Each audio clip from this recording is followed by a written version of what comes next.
Hello, I hope you're doing well. Welcome back to the Esports News Show. We hope you guys all enjoy all of today's stories, which will be timestamped down below. Some crazy stories happening as well, and we hope you guys all enjoy. But as always, let's get into it.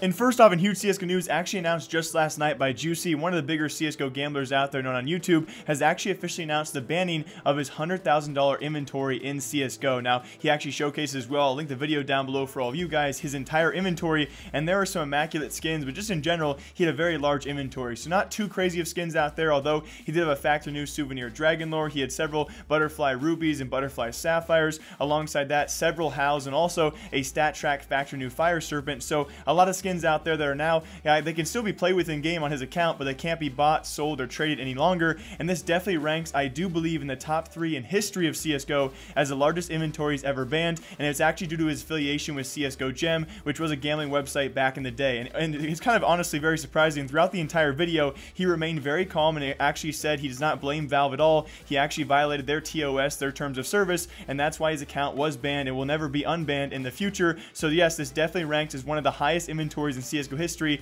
that's officially been banned. So that was in some crazy news. Also though, several roster change news out there. Several partial stand-in players will be joining some teams for the time being. The first of which, though, in very sad news, will be Kick Esports. They have now actually released their entire CSGO team that actually does involve StarX. If you guys remember StarX, of course a legendary part of the CIS scene. He's been known to coach as well as to play, and he is now back off a roster and hopefully going to be finding a team somewhere in the CIS scene. And we also had Sprout announce their newest roster, which will be a stand-in player, Maniac, but don't get too excited, guys. It won't be Maniac coming out of retirement. He's just a stand-in for the team because Spitty cannot actually attend the event itself, so that'll be a minor stand-in there for Maniac. And he also took to his own Twitter to clarify he will not be coming out of retirement. It's a friendly handout. The team wanted him and needed him, and that's why I'll be standing in for Team Sprout. But on top of that, we also have Greyhounds, which will be attending DreamHack Stockholm in about a week and a half or 2 weeks here, and it will be them actually adding Fejits as a stand-in player to that roster. If you guys do know, Fejits been bouncing around these past few months. He also stood in for HR at IM Shanghai and did a very good job. So definitely probably a pretty solid pickup here for the Greyhounds, and they're definitely in the Group A of death with Astralis and other really good teams there. So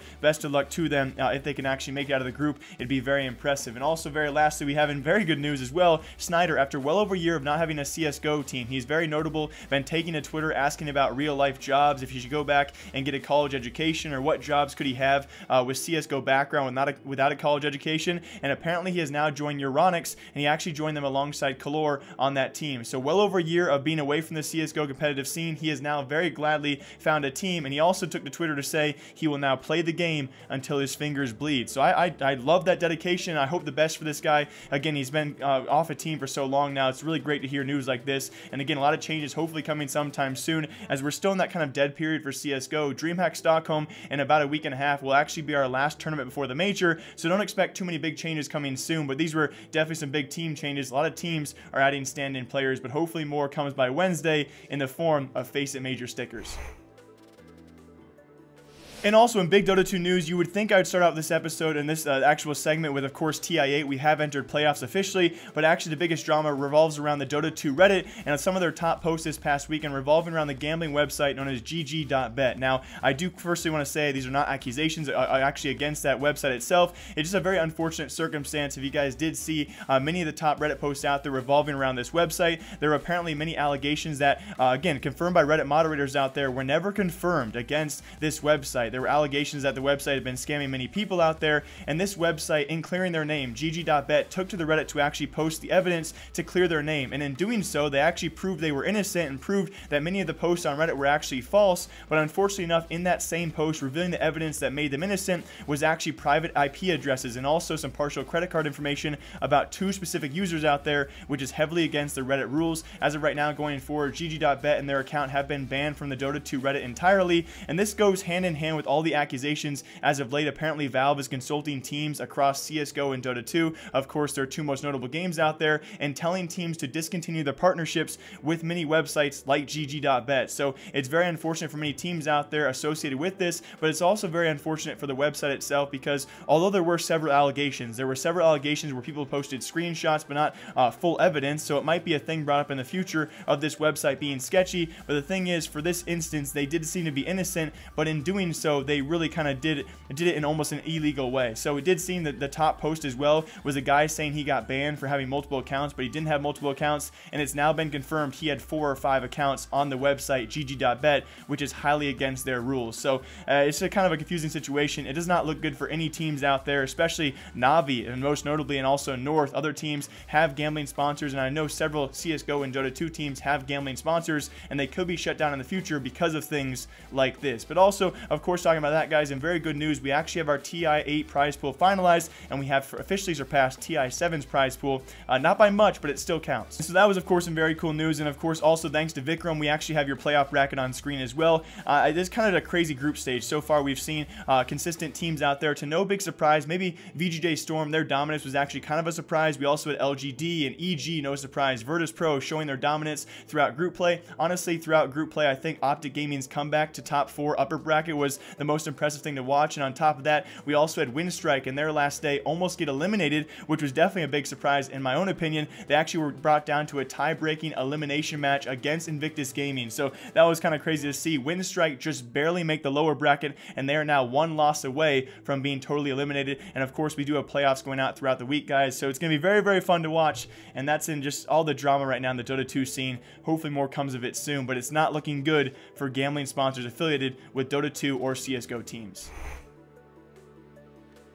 And also, of course, this past weekend, we actually had Skirmish Series continue week 6, but it was a bit different. It was actually hosted on Twitch, so people were kind of having a hard time delegating if it actually was a part of the Skirmish Series. It was, but because it was actually not on YouTube, it was on Twitch, it was actually called Twitch Rivals. It was 250K per day per group, so the same as last week, 500K technically per day, but they split up 250K per group per day. So all in all, the same total $1 million prize pool per week, which is still just an insane thing to think about. But it was also a very weird format if you guys did actually see it, because it was all pretty much based off, there were no defined winners pretty much. It was all based off placements, and those placements got you prize pool earnings. And it was actually very fun to see that there was no defined overall winner, but there were definitely some dominant duos throughout the entire week. The first of which, as you guys can see being played out, Amar and Aim Sons actually won the most on day 1, just over 23,000. But it was actually very cool to see as well. On top of that, it was actually King Rich and DMO who dominated the entire weekend. If there was a defined winner, it would definitely be this duo. They won the most prize pool winning group over the entire weekend. Over the 2 days, they actually surpassed $40,000 in earnings, and they also had the highest individual day earnings. And I was actually on day 2, they broke that, just over $25,000 earned between that duo. So it was very cool to see. You also saw Ninja and Cloaks, and also Yellow and Tifu. A lot of people out there, duos, doing surprisingly not too well, but it was a very, very different format from what we're used to, and we're still going to wait to see if our next format is what, of course, Cloaksy talked about last week, where it's also this kind of similar format, but actually done through Skirmish. We're going to see if it actually works out, but hopefully a different format comes next week, guys, as apparently this was technically a Kingpin format. Again, it was a kind of a confusing thing all in all, but also on top of that, something we're not going to be talking about, of course, it's kind of the talk of the town right now, is the entire Pokimane situation. If you guys have seen that, you probably know what I'm talking about. For now, we're going to choose not to talk about the entire situation, as it's probably not appropriate for many of our audiences out there, but in the future, we hope to touch on this kind of stuff. But if you guys know what I'm talking about, you know that it's probably best just not to talk about it. And also, very lastly, we were going to talk about this last week. It does still seem, it's very surprising to see Epic actually take this long to fix or actually patch this kind of thing. Yes, traps are still broken. We have several examples out there. I mean, it was easy to find examples. There are probably dozens and dozens across the Reddit forum so far. It does seem currently going forward that traps are still very, very broken, especially for the floors and the walls. Apparently, ceiling traps are still working, but most of the time, your floors and walls are not going to work. So apparently, traps going forward, hopefully they're going to be patched sometime soon. It's actually very rare to see this actual bug in the game for so long. I think almost a solid week by now, and still not to be fixed by Epic, but I'm sure they're definitely on it, and we'll fix it as soon as possible. And also, of course, in Monday news, you guys know we cover LCS matches. Definitely my favorite segment to cover here, and I can't even talk straight because Cloud9 and what they've done throughout the LCS split, especially this back half. If you guys are well aware of the run they've made, they start out 3-7, they finish 11-7, they win their last 8 games to actually make playoffs, and not only that, they actually finish in 2nd place. They have another 2-0 weekend here, guys, and just some dominant fashion. Definitely the best 7-man roster we've seen throughout the entire split, especially, of course, the back half of it. So they are now securely in playoffs. They're in the driver's seat to make Worlds as well, and again, just an amazing thing to watch. But on top of that, of course, we had our 5 teams competing for those 4 last spots, with Team Liquid and 100 Thieves pretty much confirmed through. It was basically between Optic and TSM, and pretty much Optic and TSM both held their fate in their own hands. It was actually on day 1 their match together. The winner of that was most likely to go through. It was actually Optic falling short, but then Optic, surprisingly enough, they beat 100 Thieves. So it comes down to the very last match of the split. It was actually Team Liquid versus TSM. TSM had to beat Team Liquid. If they didn't, it'd be a playoff tie-breaking match between them and Optic Gaming. And unfortunately enough, because I wanted to see it go back to the, of course, the very, very last match, it was actually TSM taking down Team Liquid and qualifying. That makes Optic not go through by the slimmest of margins. And I want to say a great feat by Optic just in general to actually hang with these teams, especially after, of course, that spring split we saw from them. I think a lot of teams here definitely improved the back half of the split. But again, a big question mark going forward for any North American teams in playoffs as well as Worlds, if we're going to see any sort of dominance or any sort of special runs from them. But Optic Gaming missed playoffs by the slimmest of margins. It was kind of tough to see. But also on top of that, going to EU LCS, we pretty much had our 6 teams already solidified. It was pretty much now just competing for placements. Fnatic continuing to look very impressive throughout the entire thing. A great last half of their split as they switch out between Soaz and Whippo and Reckless. It seems they're also a pretty dominant 6 to 7 man roster. And I guess they were kind of playing around, I guess you could say, because they pretty much have solidified that first place spot. And after this week, they had that first place spot totally secured. But it's going to be very interesting to see who their playoff team will be, as they've been switching off these last 2 to 3 weeks between those 3 players. It'll be cool to see who goes bot, who goes top, and what this finalized roster does look like. On top of that, Team Vitality was also extremely fun to watch. Their tactical gameplay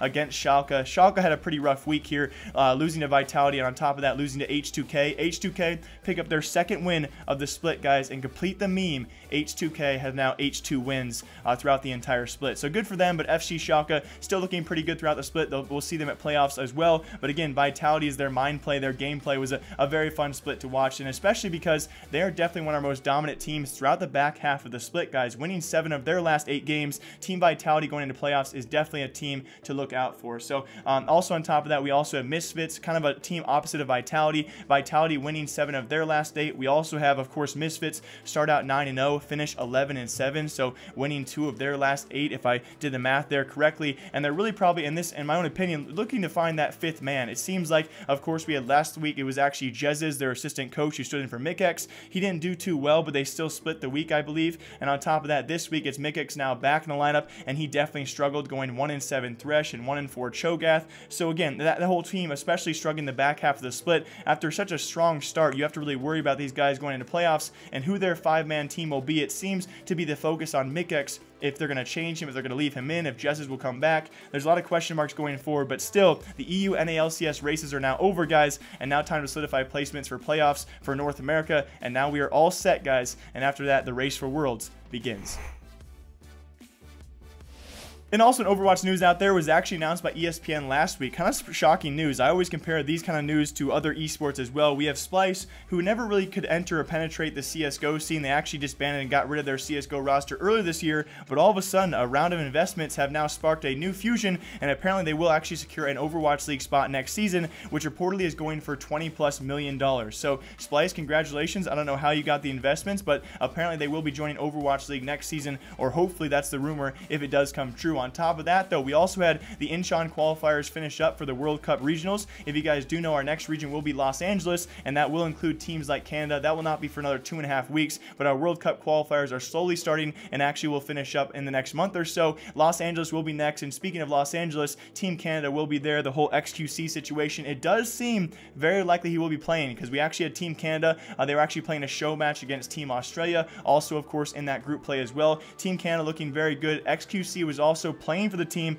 and also playing as the team name, or the player name, banned player. So it does seem he will be playing in the qualifiers as of right now, because they're actually scrimming and practicing with him. There's no official announcements as of right now if his in-game ban will stand through that, because by the time his in-game ban is actually expired, the qualifiers haven't even started yet. So more news coming soon. Overwatch, guys. Overwatch League World Cup qualifiers do continue. And also, very lastly, in breaking Overwatch news, this just announced this morning as well, at the point of us recording this episode, we do have the Spitfire officially announcing the release of their coach Chang from the roster. Now, no further explanation as to exactly why. They just thanked him in the post, which we'll link down below for all of you guys to read through. And of course, after winning the Overwatch League Grand Finals themselves and the Season 1 championship of the entire league, it does make people question as to exactly why he was released. Are there internal issues? Does he want to possibly go and return for someone else and build them up? Because given his track history as well, he's definitely a solidified coach, especially over the past 3 months, watching them have one of the best map differentials over the entire league. It's going to be very interesting to see the details of this move, but it does seem the London Spitfire and Chang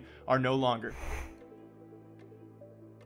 And very lastly, in Rocket League news, of course, actually not too much Rocket League news going on this week. We actually had G2 Miho, of course, their substitute player, announcing on stream some big news was coming this week. As of right now, that news has not been announced. Unless we did miss it, feel free to comment down below. But also, the Rival Series continue for the summer series. Actually, a very cool thing to see because it was open to the community. It was only a $1,000 prize pool, but I think over 50 teams did try and qualify. It was no surprise to see mainly your top pro teams actually make it, though, past the group stages, because once you hit the group stages, it was actually best of 5s. And then once you hit the semis and the finals, it was actually best of 7s. You can imagine being a player out there playing against top tier salary pros. It'd be pretty tough to go against these guys in best of 5s or especially best of 7s, especially a Cloud9 roster who looks completely ready to dominate RLCS, guys. They dominated the entire weekend. Once the playoffs did begin, they lost one single game. They actually swept G2 4-0 and they beat NRG in the finals 4-1. This roster, squishy, and the guys looking amazing so far. It's been very fun to watch, and they seem very ready for Season 6 and the $1 million prize pool. How much money can they win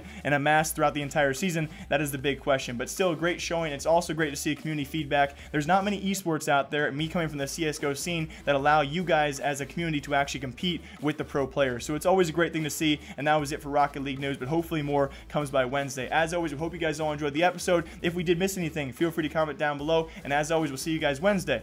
I'll see you then.